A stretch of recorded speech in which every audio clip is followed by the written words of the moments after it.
Film की शुरुआत एक औरत को दिखाने से हुई जो सिंगल मदर थी, यानी उसका हस्बैंड नहीं था और वो अपनी बेटी ग्रेस की अकेले ही देखभाल कर रही थी। वो फिलीपीन से यहाँ लंदन आई है ताकि वो यहाँ अच्छे पैसे कमाकर अपनी बेटी ग्रेस के साथ अच्छी खुशहाल जिंदगी जी सके। लेकिन एक मसला था, उसे यहाँ छुप कर रहना पड़ रहा था। उसके पास सिटीजन का सर्टिफिकेट नहीं था, तो गैर कानूनी तौर पर वो रह रही थी। पर अब वो किसी तरह सिटीजन सर्टिफिकेट बनवाना चाहती है, जिसके लिए जाहिर है उसे पैसे चाहिए। यही वजह है कि वो अलग अलग घरों में रहकर उनकी काम किया करती थी ताकि उनका गुजारा भी हो सके और वो पैसे भी जमा कर ले। दोनों माँ बेटी बेचारी अलग अलग घरों में रहकर अपने दिन गुजार रही थी, क्योंकि उनके पास रहने के लिए कोई घर भी नहीं है। तो एक घर में दिन पूरे होने के बाद वो अगले घर में चली जाती है। ग्रेस की मॉम लोगों के घरों में साफ सफाई, खाना बनाना, किसी बीमार की देखभाल करना, यहाँ तक कि उनके कुत्तों को नहलाने और टहलाने का भी काम करती है। अब ग्रेस भी वैसे समझदार तो है, लेकिन शरारती बहुत है। जैसे एक बच्चा सुकून से नहीं बैठ सकता वैसी, इसीलिए अक्सर उसे जो उसकी मॉम कहती वो उसका उल्टा ही करती थी। ग्रेस अक्सर अपनी मॉम से पूछती है कि पापा कहाँ हैं, जिस पर हर बार उसकी मॉम झूठ बोल देती है कि वो मर चुके हैं, लेकिन हकीकत कुछ और ही होती है। अब ग्रेस और उसकी मॉम जिस घर में रह रही थी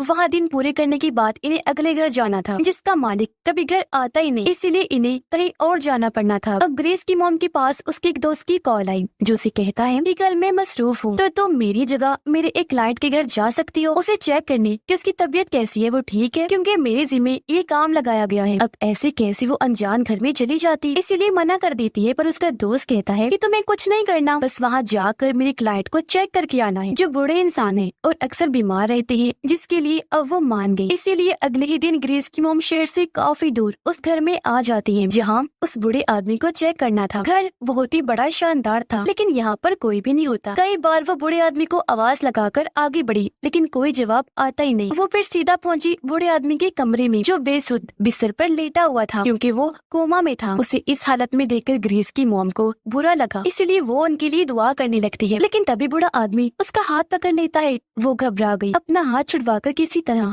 खुद को संभालती है और अब तभी उसे किसी की आने की आहट महसूस होती है, इसलिए वो जल्दी से छुपने की कोशिश करती है, क्योंकि अगर किसी ने उसे यहाँ देख लिया और पता चल गया कि वो अपने दोस्त की जगह यहाँ पर आई है, तो वो मुसीबत में पड़ सकती थी। दूसरी मुसीबत ये भी थी कि वो गैर कानूनी रह रही थी, तो इस तरह भी मसला ज्यादा हो सकता था। वो छुपने के लिए एक कमरे में गई तो थी, लेकिन वहाँ कोई जगह नहीं मिलती और अब तभी उसके सामने बूढ़े आदमी की भतीजी आ जाती है, जिसका नाम कैथरीन होता है, जो ग्रेस की मॉम को देखकर हैरान नहीं हुई, बल्कि कहती है कि मैं जानती हूँ तुम्हें एजेंसी वालों ने भेजा होगा, क्योंकि मैंने कल ही हेल्पर के लिए उनसे कहा था कि मेरे घर भेज दीजिएगा जो मेरी मदद कर सके, और उन्होंने तुम्हें भेज दिया होगा। अब उसके पास और कोई रास्ता तो था नहीं, इसीलिए बचने के लिए कैथरीन की हाँ में हाँ मिला देती। कैथरीन ग्रेस की मॉम से उसके बारे में पूछती है, फिर अपने अंकल के बारे में बताने लगी कि वो पिछले एक हफ्ते से कोमा में है। मैं उनकी देखभाल तो कर लेती हूँ, लेकिन मुझे घर का काम जैसे साफ सफाई और खाना बनाने के लिए एक हेल्पर की जरूरत थी। अब मैं जानती हूँ कि तुम्हें एजेंसी वालों ने भेजा है, पर तुम अपनी मर्जी बताओ, क्या तुम मेरे साथ हेल्पर के तौर पर काम करोगी? मैं तुम्हें एक हफ्ते की $1000 दूंगी। अब उसे सिटीजन के सर्टिफिकेट के लिए पैसे तो चाहिए थे, और इस इतनी अच्छी ऑफर को वो मना नहीं कर सकी, मान जाती है। अब हालांकि कैथरीन उसे रहने के लिए अलग कमरा भी देती है, लेकिन फिर भी वो उसे अपनी बेटी ग्रेस के बारे में नहीं बताती, क्योंकि उसे डर था कि उसके बारे में सुनकर कहीं कैथरीन मना न करती। कैथरीन उसे कहती है कि तुम आज शाम ही अपना सामान लेकर आ जाओ, जिसके बाद ग्रेस की मॉम वहाँ से निकल गई। रास्ते में वो अपने दोस्त को फोन करके सारी बात बता देती है, साथ ही बूढ़े आदमी के बारे में भी कि वो भी ठीक है।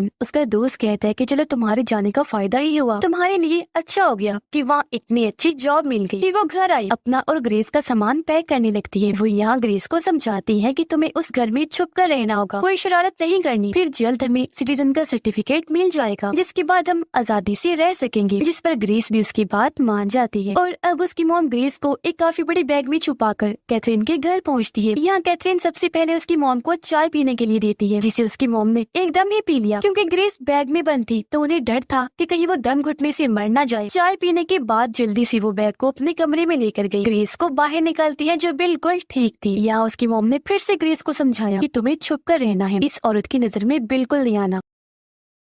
अब तब यहाँ कैथरीन जल्दी से आ गई, जिसे देखकर ग्रेस फौरन बैग में जाकर छुप जाती है। दरअसल कैथरीन को ग्रेस की मॉम को देखते ही पता लग गया था कि वो फिलीपीन की रहने वाली है, इसलिए कैथरीन उसे कहती है कि ऐसा करो, आज तुम आराम करो, काम कल से शुरू करना। जिसके बाद वो यहाँ से चली गई। उसके जाने के बाद ग्रेस की मॉम उसे कमरे में बनी एक अलमारी दिखाकर बताती है कि जब कैथरीन घर होगी तो तुम्हें इसके अंदर रहना होगा, ताकि अगर वो अचानक से आ भी जाए तो तुम्हें देख ना सके। मेरी बेटी फिक्र ना करो, हमें यहाँ 6 हफ्तों से ज्यादा नहीं रहना पड़ेगा। और अब अगले ही दिन कैथरीन उसकी मॉम को पूरा घर दिखाने के साथ साथ काम भी बताती है जो उसने करने थे। उसने ये भी कहा कि हाँ अंकल की फिक्र ना करना, उन्हें दवाई मैंने दे दी है, कुछ देर के लिए मैं जरूरी काम के सिलसिले में घर से बाहर जा रही हूँ। इतना कहकर वो निकल गई। जी हाँ, ग्रेस की मॉम अपने काम पर लग जाती है। वो पूरे घर की बहुत अच्छे से साफ सफाई कर देती है। इसी बीच जमीन पर पड़ा उसे एक खत मिला। उठाकर उसकी मॉम पढ़ने ही वाली थी कि तभी ग्रेस एकदम से आकर अपनी मॉम को डरा देती है, जिसके बाद दोनों बातें करने लगी। लेकिन तभी यहाँ पर कैथरीन वापिस आ जाती है, जिसे देखकर ग्रेस जल्दी से छुपने की कोशिश करती है। अब कैथरीन घर को चमकता हुआ देखकर काफी खुश हो गई। तब ग्रेस की मॉम उसे अपनी बातों में उलझाने लगी ताकि ग्रेस जल्दी से जाकर छुप जाए। और अब बड़ी मुश्किल से बचते बचाते ग्रेस एक जगह पर छुप गई। लेकिन वो रुकने वाली कहाँ थी, सीधा बूढ़े आदमी के कमरे में पहुँच गई। बेड पर चढ़ के आदमी के पास जाने लगी। इतनी ही देर में उसकी मॉम यहाँ आ जाती है। ग्रेस को कहने लगी कि तुम बाहर आई क्यों थी, मैंने तुम्हें अंदर रहने का कहा था ना। तभी बाहर से कैथरीन ग्रेस की मॉम को आवाज लगाती है, इसलिए वो ग्रेस को बेड के नीचे ही छुपाकर बाहर चली गई कैथरीन की बात सुनने के लिए। पर अभी भी मुसीबत टली नहीं थी, क्योंकि तभी कैथरीन अपने अंकल के कमरे में गई उन्हें दोपहर की दवाई खिलाने के लिए। जी हाँ, ग्रेस भी बेड के नीचे ही छुपी हुई थी और अब एक गोली नीचे गिर गई, जिसे ग्रेस कैथरीन से पहले ही देख चुकी थी। उसने गोली उठाई तो जल्दी से ग्रेस पीछे हट गई। अब कैथरीन अंकल को दवाई खिलाकर वहाँ से चली जाती है और इस तरह एक बार फिर ग्रेस बाल बाल बच जाती है। ग्रेस अपने मॉम को बताती है कि कैथरीन तो अपने अंकल को नींद की गोलियां खिलाती है। इस पर उसकी मॉम ने कहा, अच्छा नींद की गोलियां, मगर ये बात तुम कैसे जानती हो कि वो नींद की गोलियां थी। ग्रेस जवाब देती है कि एक बार जब आपने मुझे विटामिन्स की गोलियां लाने भेजा था तो गलती से मैं नींद की गोलियां ले आई। वैसे ये गोली मैंने तब देखी जब कैथरीन अपने अंकल को खिला रही थी। उसकी मॉम कहती है, बेटा क्या पता उसकी बनावट एक जैसी हो, हर एक जैसी दिखने वाली दवाई का काम एक जैसा नहीं होता। इस बात को लेकर ग्रेस को अपने मॉम पर गुस्सा ही आ गया कि ये मेरी बातों पर यकीन नहीं कर रही, क्योंकि उसे शक था कि कैथरीन एक बुरी औरत भी हो सकती है। अब जैसे ही रात हुई, सब सो गई तो ग्रेस खाने की चीज ढूंढने के लिए पूरे घर में घूमने लगी। जी अचानक ही उसके सामने कैथरीन आ गई। ग्रेस घबरा गई, कहती है, ओह शिट, ये क्या, कैथरीन इधर। लेकिन जब उसने गौर किया तो ग्रेस ने नोटिस कर लिया कि कैथरीन की तो आंखें बंद है, यानी वो नींद में चल रही थी। अब कैथरीन ऐसे ही आगे बढ़ने लगी। तब ग्रेस उसका पीछा करने लगती है। उसने देखा कि कैथरीन स्टोर रूम की तरफ जा रही है और अब जैसे वो अंदर गई, ग्रेस बाहर खड़े होकर अंदर देखने लगी कि अब कैथरीन क्या करने वाली है। कैथरीन तभी एक पर्दा हटाती है, जिसके पीछे एक बड़े से कांच के डब्बे में औरत की लाश पड़ी थी, जिसे देखकर ग्रेस काफी डर जाती है, पर वो फिर भी देखती रही। और अब कैथरीन नींद में ये भी कह देती है कि मैं इस पूरे घर को जला दूंगी। अगली सुबह ग्रेस की मॉम नोटिस करती है कि आज कैथरीन का मूड ठीक नहीं है। प्रॉपर्टी के सिलसिले में एक वकील से मिलने उसे जाना पड़ेगा, जिसके लिए उसे कुछ दिन लग जाने थे। इसीलिए कैथरीन ग्रेस की मॉम को कहती है कि मैं कुछ दिनों के लिए यहाँ पर नहीं हूँ, तो पूरा घर संभालने के साथ साथ मेरी जगह तुम्हें अंकल को दवाई देनी होगी। वो यहाँ सिखाती भी है कि कैसे दवाई खिलानी है। ग्रेस की मॉम नोटिस करती है कि कैथरीन जबरदस्ती बूढ़े आदमी को दवाई लेने पर मजबूर कर रही है। उसने अजीब बात ये भी नोटिस की कि जब तक अंकल दवा को निगल ना ले, उनके मुंह पर हाथ रख के मुंह बंद रखना होगा, जो बात भी उसे कैथरीन ने ही सिखाई थी। जाहिर है ये चीज ग्रेस की मॉम को पसंद नहीं आती। फिर अब जाने से पहले कैथरीन कुछ पैसे उसे देकर यहाँ से निकल जाती है। ग्रेस की मॉम देखती है कि ग्रेस ठीक कह रही थी, यानी कैथरीन अपने अंकल को नींद की ये गोलियां खिला रही थी। ग्रेस अपनी मॉम को वो सब बताने की कोशिश करती है जो कल रात उसने देखा था, लेकिन उसकी मॉम काम में मसरूफ होने की वजह से उसकी बात नहीं सुनती। उन्हें फिर कुछ याद आ गया। वो ग्रेस को कहती है कि आराम से रहना, जो कहकर वो यहाँ से बाहर चली गई। दरअसल वो पहले एक नर्स हुआ करती थी और उसने एक केयर टेकर के तौर पर एक घर में जॉब भी की थी, यानी वो वहाँ एक मरीज की देखभाल का काम करती, जहाँ उसे कुछ दवाइयाँ और उनकी असर कि किस दवाई को लेने से क्या होता है ये पता चला था, क्योंकि वहाँ भी वो एक बूढ़े आदमी की देखभाल कर रही थी। और क्योंकि दिल की वो बहुत अच्छी है तो अपने इलाज से इस बूढ़े आदमी को भी ठीक करना चाहती। घर वापस आने के बाद वो बूढ़े आदमी के लिए दवाई बनाने लगती है। उसने बूढ़े आदमी की सारी दवाइयाँ ही बदल दी थी और अब वो ग्रेस की मॉम की देखभाल करने की वजह से बिल्कुल ठीक हो जाता है। उठते ही वो कहते हैं, मेरे केयर टेकर कहाँ हो आप? उसका नाम भी लेता है, पर उसने सामने ग्रेस की मॉम को पाया, जो कहती है कि वो मुझे आपकी भतीजी ने ही काम पर रखा है। बूढ़ा आदमी कहता है, लेकिन मेरी तो कोई भतीजी है ही नहीं। ये सुनकर ग्रेस की मॉम को लगा कि बूढ़ा आदमी क्योंकि अभी होश में आया है इसलिए ऐसा बोल रहा होगा, और क्योंकि अभी कैथरीन घर पर नहीं थी इसलिए वो ही उसका ख्याल रखने लगती है। जहाँ बूढ़े आदमी की ग्रेस से भी अच्छी दोस्ती हो जाती है। अब एक दिन बूढ़ा आदमी ग्रेस की मॉम से उसके बारे में पूछता है,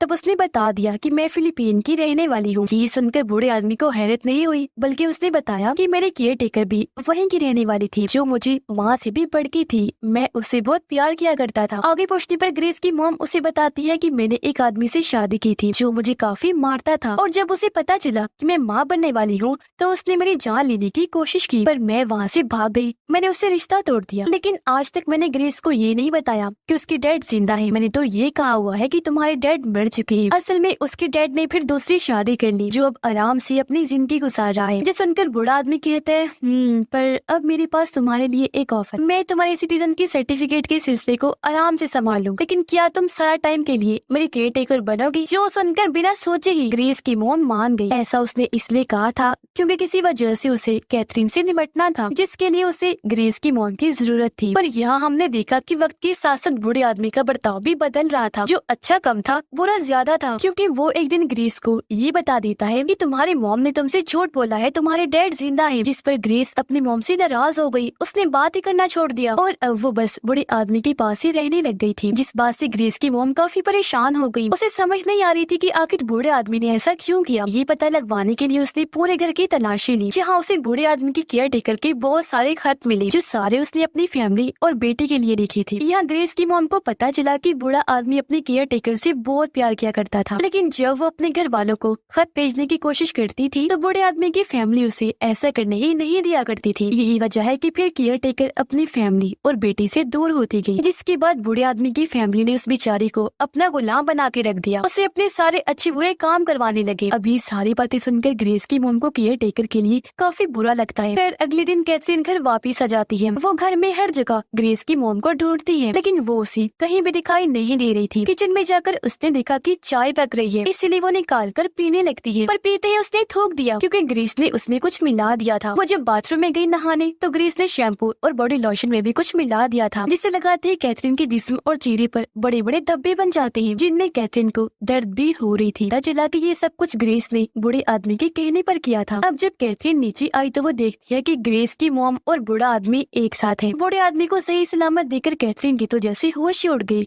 वो दंग रह जाती है।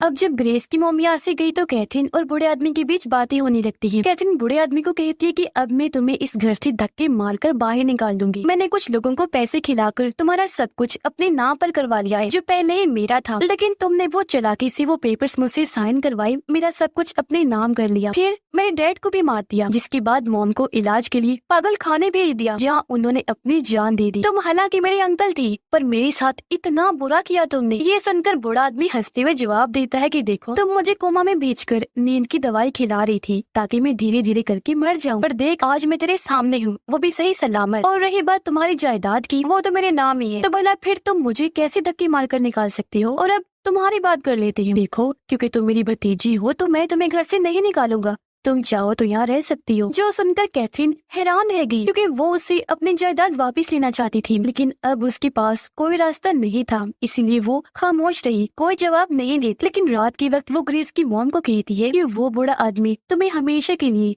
यही अपने पास रख लेगा, तुम कभी आजाद नहीं हो पाओगी। जो कहकर कैथरीन पर्दा हटाती है और शीशे की बॉक्स में बंद उस बूढ़ी औरत की लाश को दिखाकर बताती है कि देखो, ये थी बूढ़े आदमी की केयरटेकर, जिसने जब यहाँ से भागने की कोशिश की तो उसने इसे मारकर इस बॉक्स में बंद कर दिया, और अब तुम्हारा भी यही असर होगा। और बाकी रही बात मेरी, तो मुझे उससे बदला लेना ही है, मैं उसे मार दूंगी। ये कहकर उसने ग्रेस की मॉम को पैसे दिए और कहा कि तुम अब मेरे किसी काम की नहीं रही, तुमने मेरे साथ गद्दारी की है, शायद तुम्हारे खून में ही गद्दारी है। हम चाहे तुम्हारी जितनी मर्जी मदद कर दे, लेकिन तुम हमें धोखा दोगी। ये पैसे लो और निकल जाओ यहाँ से, बस अपना मुंह बंद रखना। जो सुनकर ग्रेस की मोम रोती हुई कहती है कि मदद, और आप हमारी क्या मदद करेंगी? हम आपके घर की साफ सफाइयाँ करते हैं, खाना बनाते हैं, आपके कुत्तों को नहलाते और घुमाते हैं, कोई बीमार है तो उसकी देखभाल, यहाँ तक कि उसकी गंदगी पे साफ करते हैं। मदद तो हम आपकी करते हैं, न कि आप हमारी। इतना कहकर वो कैथरीन के पैसे उसे वापस लौटा देती है और ग्रेस को लेकर यहाँ से जाने लगती है। पर ग्रेस जाना नहीं चाह रही थी। तभी यहाँ पर पुलिस आ गई, जो ग्रेस की मॉम को ही गिरफ्तार करने आई थी, क्योंकि वो गैर कानूनी तौर पर रह रही थी इसलिए, जिसकी शिकायत भी बूढ़े आदमी ने की थी। तो पुलिस उसे गिरफ्तार करके ले जाती है और क्योंकि अभी उसे ग्रेस की मदद की जरूरत थी, इसीलिए वो ग्रेस से ये झूठा वादा करता है कि मैं तुम्हारी मॉम को जेल से छुड़वा लूंगा, बस कैथरीन को रास्ते से हटाने के लिए तुम मेरी मदद करो। और अब उसके कहने पर ग्रेस इंजेक्शन लगाकर कैथरीन को बेहोश कर देती है, क्योंकि यहाँ कैथरीन बूढ़े आदमी को मारने के लिए आई थी। अब यहाँ इंजेक्शन लगने की वजह से उसे अपने सारे हेल्पर्स भूत की शक्ल में दिखाई देने लगती है, जिन सब के साथ कैथरीन ने बुरा सलूक किया था। और अब यहाँ वो उसे शर्मिंदगी का एहसास करने के तौर पर आई थी। मतलब बूढ़ा आदमी तो था ही बुरा, लेकिन वो भी कम नहीं थी, दोनों एक दूसरे से बढ़ के थे। अब ग्रेस ने तो बूढ़े आदमी की मदद कर दी थी, इसलिए वो अब बूढ़े आदमी को कहती है कि मेरी मॉम को भी जेल से अब आजाद करवाओ, लेकिन वो यहाँ बात को टालने लगता है। जिस बीच ग्रेस को पता चल गया कि इसने ही मेरी मॉम को गिरफ्तार करवाया है। वो बूढ़े आदमी को कोई चीज मारकर यहाँ से भाग जाती है। बूढ़े आदमी ने भी उसका पीछा किया, क्योंकि वो अब ग्रेस को खत्म करना चाहता है। वजह ये है कि उसे लोगों को गुलाम बनाकर रखना बहुत पसंद था। पर यहाँ ग्रेस भी काफी चालाकी से स्टोर रूम में आग लगाकर केयरटेकर की लाश वाला बॉक्स बूढ़े आदमी के ऊपर गिरा देती है, जो उसके पैर पर गिरा, इसलिए वो अब